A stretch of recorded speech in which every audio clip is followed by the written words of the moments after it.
The Ultimate Fighting Championships is headed to Lincoln, Nebraska, cornhusker country, and I for one am super excited about it because that's where I'm from. So why don't I tell you about the top 3 fights that I think you need to pay attention to on August the 25th at UFC Fight Night 135.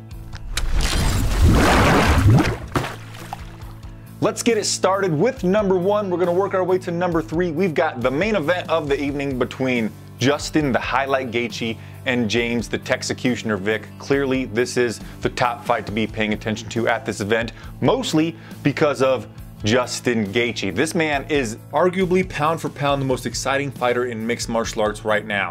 He is the former World Series of Fighting lightweight champion. That organization has since turned into the PFL, the Professional Fighters League, and at the time when the UFC signed him, it was one of the most high-profile signings for the UFC from another organization. He entered the octagon with an undefeated professional record and put on the 2017 Fight of the Year, where he ultimately scored a TKO finish over Michael the Menace Johnson. Sure, he has lost 2 fights since, but both of those were Fight of the Night appearances, which brings his UFC total of fights to 3 with a matching amount of Fight of the Night post-fight bonuses. For me, what it takes for a fight to be truly exhilarating is a contest that has a ton of ebbs and flows. Gaethje's fights provide that in spades. He has a shell-style defense where he allows his opponents to crack him so that he knows they are within his distance and he can wallop them in return. He gets rocked a lot, and his victories, while most of them are via KO or TKO, are more due to attrition rather than one-punch knockout power. His opponent, James Vick, while most people don't know who he is right now, is a force to be reckoned with in the lightweight division and will find himself in the top 5 one day, regardless of the outcome of this fight. What could spell disaster for Gaethje and his feel a punch to give a punch approach is Vick's size. It's nearly mind-blowing that a man who is 6 foot 3 inches tall can make the 156 lightweight limit, but Vick does just that. That could really mess with Gaethje's sense of range. Beyond that, Vick has finished 8 of his 13 professional victories and only has 1 single defeat. Let's be real, Gaethje could fight a potato and it would be a good time. Put Vick in there, who is a formidable opponent, and this one is about to be phenomenal. Number 2, the co-main event of the evening between Michael the Menace Johnson and Andre "Touchy" Fili. Johnson is on a surprising 3-fight losing streak, but his last victory is over top challenger Dustin the Diamond Poirier. A loss to Justin Gaethje in the aforementioned 2017 Fight of the Year is part of his current losing streak, and while we give most of the excitement credit in that contest to Gaethje, Johnson deserves praise as well. Many fight fans believe that Johnson hurt current champion Khabib Nurmagomedov, who will fight Conor McGregor in October, with the combination back in their fight in 2016. Johnson has lightning fast hands and an impressive takedown defense game.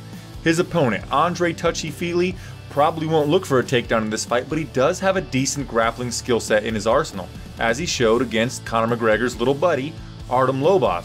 Fili mostly utilizes a long, loose striking attack that provides a lot of visually pleasing points being scored. If we combine the takedown defense of Johnson with the underrated wrestling attack of Fili, plus throw in the fact that these guys are probably going to stand and trade, the quick hands of Johnson and the flashy approach of Fili, we are in for a real treat with this one. And number 3, this one is flying under the radar, but I'm really looking forward to Chicano John Moraga versus Deiveson Figueiredo.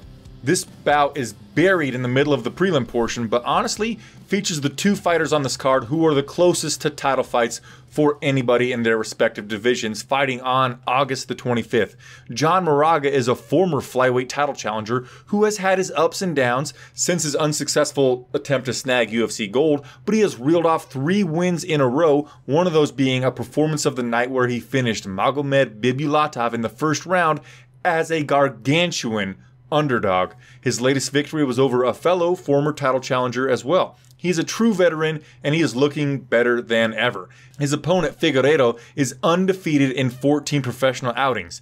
Only 2 of those bouts went to the judges, which is a huge deal for dudes in these lower weight classes. Half of those wins are KO or TKO finishes. In a division like flyweight where this fight is taking place, undefeated and ultra exciting contenders are highly sought after. I truly believe we might be looking at a future champion in Figueiredo. Put your peepers on this bout to witness either the future of the division or observe a veteran continue his career resurgence. As always, in the comment section down below, I want you to give me a rating between 1 and 5 for this entire night of fights from top to bottom, 5 being the best, of course. Also, do you agree with my top 3 most important fights on the card? Thank you so much for watching the video. Please subscribe to the channel, give the video a thumbs up, and I'll see you on my next one. Namaste.